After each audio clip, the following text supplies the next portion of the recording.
how did you think Review Club went this morning? I thought it went great. What did you like about it?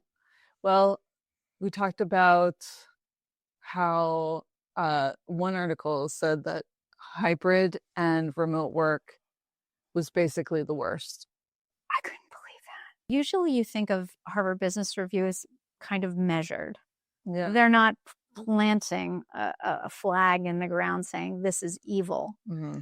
But that article felt like they were definitive. Not that Harvard Business Review, but the authors. And I was just surprised that they even published it. So what's really bizarre is it's counter to our experience. So I think that's why it was hard to read that evidence-based work. Yeah. Because it's just so counter to our experience. So, like, in a couple of sentences, do you want to recap some of what they were saying?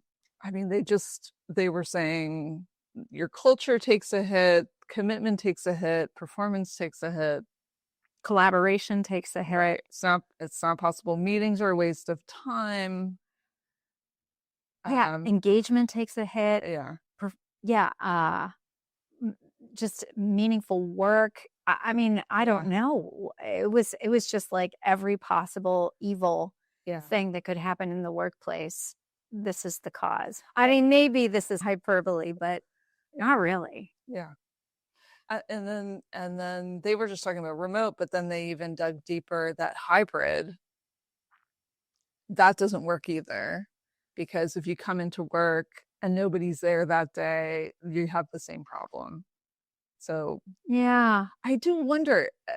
I do wonder what people's individual experiences are. Because I think, like you said, we're not having that experience. Yeah. So, and in the article, they didn't really offer a counter view. Like, maybe you could make it work. Mm-hmm. Here's how you could make it work. Yeah. Well, and so I think that when we were reading that article, that's my maybe way of thinking about it was we know that workers like at least hybrid. Mm-hmm. We know that they do because it helps them with work-life balance and childcare and emptying the dishwasher and getting their laundry and just whole life experience. We know that that's what they want. I mean, we like it. I like it. Yeah. I like it. And I have seen our clients have better experiences because of hybrid work. So I'm not ready to throw the baby out with the bathwater. I want to say, what can we do to the bathwater to make it less damaging to the baby? Yeah. You know, because, one of their points was around meetings. Yeah. And I thought Hunter did such a great job talking about, we have great online virtual huddles. Yeah. As a team. We do. Mostly because you are thoughtful and you make sure that you're weaving in all the pieces that make it engaging. Mm-hmm. Also, we do have a norm that no one would ever turn their camera off. Maybe that's just a work wisdom thing. Yeah, it's an unspoken thing. Mm-hmm. It's true. Yeah. How do you make our meetings so good even though they're virtual? I prep so much. Yeah, but in what ways? Like, what are you thinking about putting into those meetings so that they are virtual, allowing for hybrid employees, but awesome? Yeah. Well, we have a small team, so it works. The one thing that I prioritize is to make sure we all know what's going on with everyone else. Mm-hmm. So that has to be in the meeting. I also want it to be slightly relational because Hunter and Allie are remote and you and I are married. So we are talking all the time in person. So then the check-in is usually geared towards something. It's not completely personal, but it's meant to get us thinking a little outside of like work stuff. Well, you almost always tap into positive emotion. So you set the tone for the meeting with positive emotional attractor state. I don't know if you're doing that consciously. Oh, okay. Yeah. But Yeah, I am. often around gratitude. Yeah. Like what am I grateful for? What did I do this weekend? What am I savoring? What did I love about my work last week? So I think that gets us all remembering that we actually love our lives, our work, each other. I don't know. Yeah. So I spend a good deal of time trying to think about what would work for that. And I try to change up the prompts, because if I do the same one thing that I've noticed is if we do the same one every time, it starts to lose. It's like listening to a song that you love, and then you listen to it so many times, you're just like, whatever. Pink Pony Girl? Yeah. Is that what you're thinking of right now? Yeah. Okay. So it's the making sure we know what's going on with everybody, making sure that we have that personal, but it's also positive. And the other thing is I am aiming for a certain amount, like of organization, like discipline. Like we need to touch on this and this and this and this. And so I like that there's an agenda, and I like that there's a kind of flow to it. And this is fairly new, but I try to send the agenda and the prompts before. I think I've done it the past couple of weeks. I send that into Slack before we start the meeting. Yeah. Just so people can think about what we're going to do. Yeah. I mean, that article was just, they were saying hybrid/remote meetings are a waste of time, or too long, or the wrong people are included, or too many people are included. People aren't engaged, people don't come, and then they have to have a meeting after the meeting because some people didn't come. Yeah. So there's just so much wrong with, again, back to the baby in the bathwater. That's not a problem with hybrid work. That's a problem with the leader doesn't know how to facilitate a meeting. Yeah. In my very judgmental and humble opinion. I mean, maybe we need to teach leaders how to have meetings. Yeah, I was thinking about that with authentic communication with the book. I was like, do we need a tool in there? Like maybe within the richness of mediums, or the one of the tools should encompass running a meeting, because have an agenda, hold to the agenda, make sure you have goals and takeaways, and so everybody knows what they're doing. I thought it was great on this past Monday's meeting that one of us didn't know something that was happening, and then learned in the meeting it was happening, and it was just like it had slipped through the cracks a little bit, but that meeting, we're all on the same level. It's great. Something else in the article was basically that it drives individual superstar performance, because in a hybrid or a remote work environment, you're taught as a leader to be really clear about, this is yours to do, remote employee. This is your job. Here are your KPIs. This is what you're running at. And so what suffers is teamwork. Right. So I guess in the spirit of let's not throw the baby out with the bathwater, what are your ideas about how could we reverse that so that is not in fact happening, that individual star performers are just myopic on their job, and then they're not helping co-create and work with their teammates? Or how do you see it on our team? Because I don't see that at all on our team. I see that if somebody, Allie might be working on something, or Hunter or Courtney or you or me, but like we're all there to jump in and help each other. I don't know. What are your thoughts on that? How do we do that? How do we do that? How did we? Yeah. How did we do that? I think that one thing that you said this morning that I thought was important around this topic was noticing, like changing what you're measuring, and maybe what you're looking for, what you're asking of your team. So if it's always that you have to get this thing done. Of course, it's going to breed like one person keeping their head down, getting their stuff done. But if we are looking for more collaborative outcomes. But on the other hand, yeah, I mean, I love the fact that Hunter and Allie meet. We didn't tell them to do that, but they have a meeting that they keep. So, well, okay, this is going to sound radical. I might break the internet if I say this, but is it the KPIs that are the problem? You know, in a small company like ours, we have essentially one KPI, which is stay open. Yeah. Don't go out of business. Right. You know, try and be useful. And we all know what our goal is, but there's one goal and that we're all running at together. And we all know how everybody contributes to that. Yeah.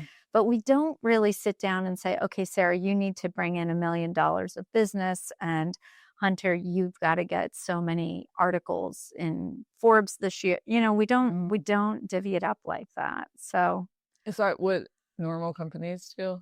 Well, yeah, normal companies do have more key performance indicators and performance indicators for individuals. Okay. So we could be more normal, or we could stay abnormal. And you know, I guess one of my takeaways from that article was, let's stop. What if we stopped blaming the employees for a minute? And what if we held up the mirror and said, I wonder why nobody wants to come here. Yeah. You know, maybe it's ugly, you know, or maybe it's not warm, or maybe it's not welcoming, or maybe you don't have a spot. Oh, yeah. I mean, the hoteling, I think everybody's learned nobody wants to do that. Yeah. You don't want to share somebody else's germs and, you know, see somebody else's family pictures on your desk. And so, yes, I know that's expensive, because that means you need to have enough square footage so that everybody has a place of one's own. But if they feel like, I want to go to the office because I need some connection time, and I know that I have co-creators there that I can spitball ideas with and get some help, then I think it's more attractional, rather than I'm going to get this ruler out and smack your knuckles if you're not here 4 days a week, you know? Yeah. So that's my thought, is like, what if we as leaders made our offices more hospitable and like community centers? Nurturing. Yeah. Nurturing. That costs money, I guess. Yeah. So what else did you take away from that article? Is there anything else? Or what else are you thinking about for our business based on that article? I think the other thing I took away from it is that we should keep paying attention to it, because I don't disagree that probably on a larger scale, like, commitment and engagement will flag if we're not like in it. And so I think we need to keep an eye on it, like make sure that we're healthy and that we feel engaged.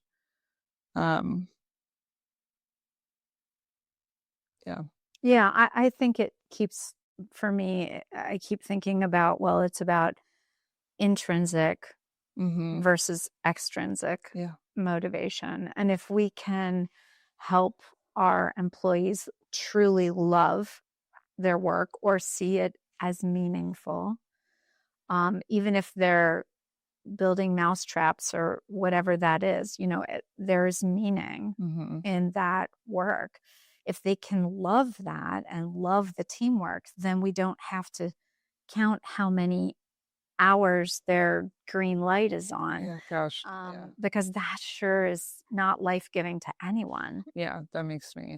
That's I don't want to do that. Yeah, nobody wants to do that. And I think, you know, it's, again, you know, and you have a podcast on intrinsic versus extrinsic motivation. So I think the question is, as leaders, how can we build community? How can we build meaning? How can we help people understand that achievement is a huge part of joy? Yeah.